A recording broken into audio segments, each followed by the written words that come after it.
Firehouse by Mark Teague. Edward wants to be a firefighter. One day he and Judy visit a firehouse. Edward tries on a shiny red fire hat. Miss Speckle, the fire chief, shows them around. First you can help wash the fire truck, she says. Later we will have a practice fire drill. Everyone helps. A clean fire engine is a happy fire engine, says a firefighter.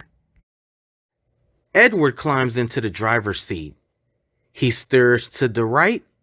He stirs to the left. This is where we live, says a firefighter. Suddenly, the alarm rings. This is a fire drill, calls the fire chief. The firefighter sprang into action. Everyone hurries down the fire pole. Hang on, Edward, a firefighter calls. The fire engine speeds away. Judy opens the fire hydrant. The water is so strong, it knocks Edward off his feet. Everyone works together. Edward practices going up the ladder.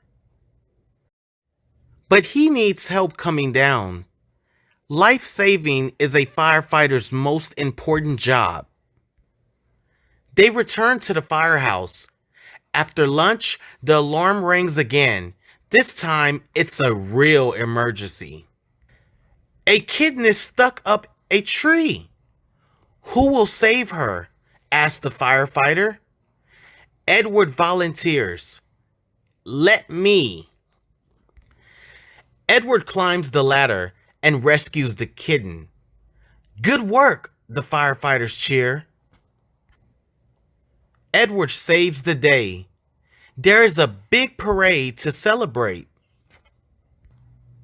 A firefighter needs rest.